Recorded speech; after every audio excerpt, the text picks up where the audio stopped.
សម្រាប់ពុកម៉ែបងប្អូនដែលចូលចិត្តទៅលើការមើលវីដេអូនៅលើ TikTok ឥឡូវ TikTok បានអាប់ដេតនៅកម្មវិធីមួយគឺយើងអាចមើលវីដេអូបណ្ដើរហើយយើងអាចលេងឆាតឬក៏ប្រើប្រាស់កម្មវិធីផ្សេងៗបណ្ដើរបានតាមរយៈការ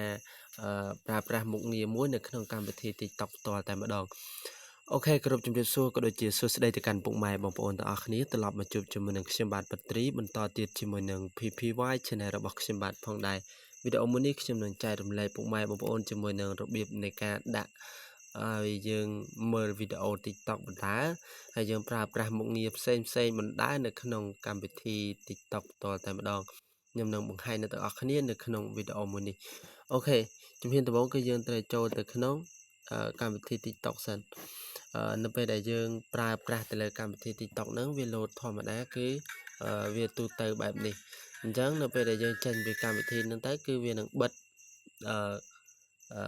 កម្មវិធី TikTok តែម្ដងអញ្ចឹងគឺយើងអាចមើលបណ្ដើរហើយឬក៏ប្រើប្រាស់ចង់ឆាតឬក៏មើល Facebook បណ្ដើរទេអញ្ចឹងតែមើល TikTok គឺមើល TikTok ហើយដូច្នោះនៅពេលដែលយើងប្រើប្រាស់ទៅលើមុខងារមួយនេះនៅក្នុងកម្មវិធី TikTok គឺយើងអាចមើល TikTok ផងយើងអាចតបឆាតបានផងដែរឬក៏យើងអាចប្រើមុខងារផ្សេងនៅក្នុងកម្មវិធី TikTok ផ្ទាល់តែម្ដងមុខងារហ្នឹងគឺយើងត្រូវសង្កត់ទៅលើវាសិនបងប្អូនហ្នឹងហើយយើងសង្កត់លើវាឲ្យជាប់មកហើយយើងមើលកន្លែងខាងក្រោមនេះគេដាក់ថារូបភាពក្នុងរូបភាពហ្នឹងហើយយើងចុចលើវាមកបន្ទាប់មកទៀតយើង clear ចេញអ្នកនរគ្នាយើងចុចបែបនេះមកហ្នឹងហើយយើងចុចចេញមកគឺវីដេអូវាលោតនៅកន្លែងនេះអញ្ចឹងនៅពេលដែលយើងចង់ចុចទៅមុខគឺវានឹងដំណើរការទៅមុខបងប្អូននេះអូខេ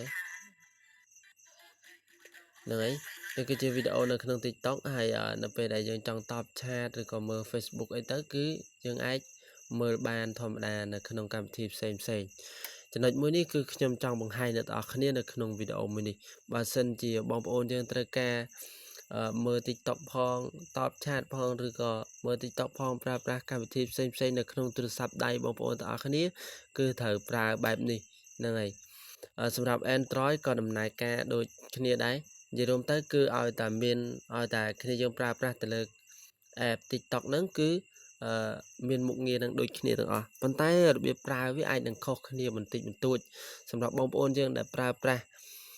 ប្រចាំថ្ងៃគឺភាគច្រើនគឺគ្នាយើងដឹងហើយនៅពេលដែលយើងចង់បរិច្វាឲ្យពេញវិញគឺចុចលើវាមកហ្នឹងហើយចុចឲ្យកន្លែងនេះមកវានឹងលោតពេញវិញតែម្ដងអញ្ចឹងគ្នាយើងអាចចុចបានហ្នឹងហើយមើលវីដេអូ TikTok ផងហើយក៏ប្រើប្រាស់ទៅលើកម្មវិធីផ្សេងទៀតបានផងដែរអញ្ចឹងងាយហើយក៏នេះគឺជាភាពងាយស្រួលមួយផងដែរសម្រាប់បងប្អូនយើងដែលចូលចិត្តទៅលើការមើលវីដេអូ TikTok ប្រចាំថ្ងៃហ្នឹងហើយអូខេវីដេអូថ្ងៃហ្នឹងគឺមានតែប៉ុណ្្នឹងហើយសម្រាប់ការចែករំលែកទៅកាន់ពុកម៉ែបងប្អូនទាំងអស់គ្នាបើសិនជាបងប្អូនយើងពេញចិត្តនៅវីដេអូមួយនេះកុំភ្លេចជួយចុច like ក៏ដូចជាចុច subscribe ទៅលើ Channel YouTube របស់ខ្ញុំបាទម្នាក់មួយផងដើម្បីទទួលបានវីដេអូថ្មីនិងបទពិសោធន៍ខ្លីៗពីខ្ញុំបាទផងដែរអរគុណច្រើនអ្នកទាំងអស់គ្នាសម្រាប់ការតាមដានទស្សនាវីដេអូមួយនេះពីដើមរហូតដល់ចប់ជួបគ្នាវីដេអូបន្ទាប់ទៀតជាមួយនឹងខ្ញុំបាទផងដែរ